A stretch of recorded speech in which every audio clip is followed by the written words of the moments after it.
Ah, a superb choice.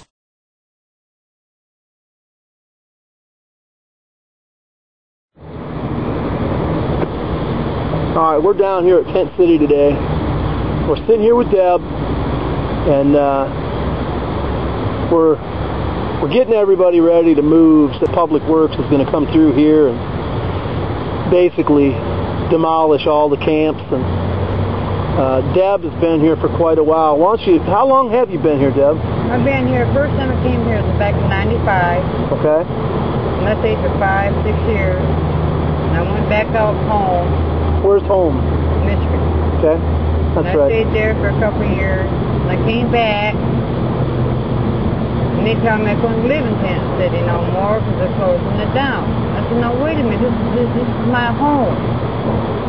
You're going to put me in 10 boxes, tell me to live in 10 boxes, and no room to breathe, and I had no room to move around. I've been my ancestors lived like this for many, many years. Tell us about your ancestors. My ancestors are Chippewa and Shawnee. Okay. And it's an Indian tribe. And they lived in the wilderness. They lived the best way they can. They didn't cause no trouble, didn't bother nobody, got their food, come home.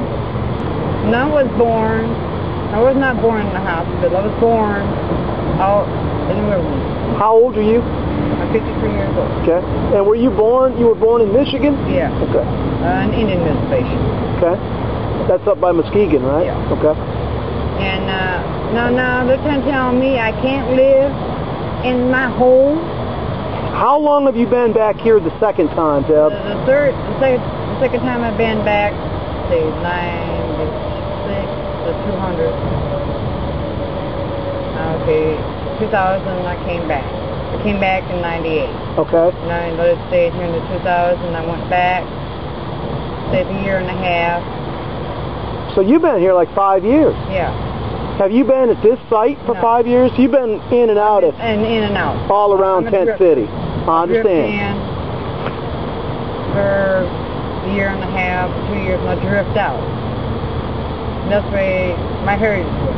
Understood. In and out. Now this white man, folks, think he can come in and run us Indians off. And it ain't gonna happen. If I have to, I'll go further in the woods or in the mountains to live. And no one's going to chase me out of my home. This is my home. I love it. I love nature. I try to keep it clean best I can. This is the clean camp. And I love it. And they ain't going to chase me out. I don't care how many, I don't care if I go to jail or put me in jail. I got news for them. I have a bad heart. They put me in jail, oh well. They get a lawsuit. Especially if something happens to you. If something happens to me here, they have a lawsuit. My mother has rights too. Well, and not to mention the expense that it takes to treat somebody who's got a heart condition. So it doesn't seem like a very smart idea to take a person who's really not been much of a burden at all on the taxpayer or on society, who's lived out here like this for years, and then suddenly force them to accept some kind of government assistance and tin cans to live in. I'm sorry, I know living in tin cans. My heritage didn't live in tin cans.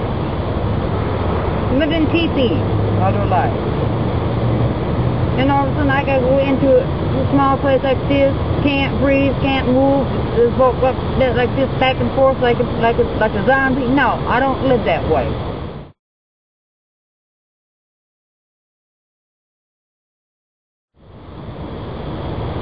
If I have to, I'll go into the mountains and live. Come find me there. Good luck. You find me, I keep on moving back in. You're not going to chase me out of my homeland. I don't care who they are. They ain't going to chase me out. This is my home. I'm going to stay. If I get kicked out of here, I may not. If I do, I'll go further deep in. And they never find me. Do you think? Do you think like if the cops come on the 3rd, like they say they're going to, are you gonna fight? Are you gonna stand your ground, or are you gonna? I'm gonna stand my ground. No, look, I was here. My ancestors were here before you even walked into the picture. Now you can tell me get off my land? I don't think so. I'm gonna fight for all the heritage, all the Indian heritage. And they lost the battle because the white man took over. The white man thinks they run everything. Well, they don't run me. I'm the only surviving Indian out here. I'm gonna be proud of being Indian. I'm half-breed, so what? At least I got Indian inside me. Understood. And if they take you to jail, what is your plan after that? You won't be there very long, you know that. But they're taking me to jail? Oh well. Once you're released, what are you thinking of doing? I'm going deeper in. I'm going to the mountains. Let them find me there. In Smokies? That's what we talked about, right? Let them find me in Smokies and have fun. I'd be so deep, far back in there, even dogs can't find me. Tell me what was the greatest thing about living here? The nature, the squirrels, the raccoons, the rats once in a while. They don't bother me. And the birds. That's my excitement. It's a lot of our excitement. That's how I live too. I mean, I live this way. If they want to take my living away, they must take a gun and shoot me. Because I don't want to live in a tin can. And the city isn't for you. The city's not for me. I rarely see you downtown, The city is not for me. City is too wild. The stabbing, shootings going on down there. I'm afraid to walk down. God, afraid to go to the bank. I'm afraid to get stabbed, or mugged, or shot, or raped. I'm afraid. And you're less afraid of being raped out here in the middle of the woods than you are right downtown, aren't you? And yet anybody can walk up. This is pretty isolated. Mm-hmm. But you don't have any fear down here, do you? No. This is my home. Have you ever had anybody steal from you down here? Or no violence on you or anything? No violence, no nothing. Do you have an income, Deb? Yes, I do. Do you get a check? I get disability check. I get $637 a month. And for you just don't see using that on a tin can rent, basically, right? No, I choose to be out here. I understand. It's my home. I love it out here. I go in town and I don't get food stamps no more because they think I live in Paris, Tennessee. But I don't live in Paris, Tennessee. I live in Nashville. I got to cost my food stamps. I got to buy food or cash. But you do, because that's what you do. Yeah.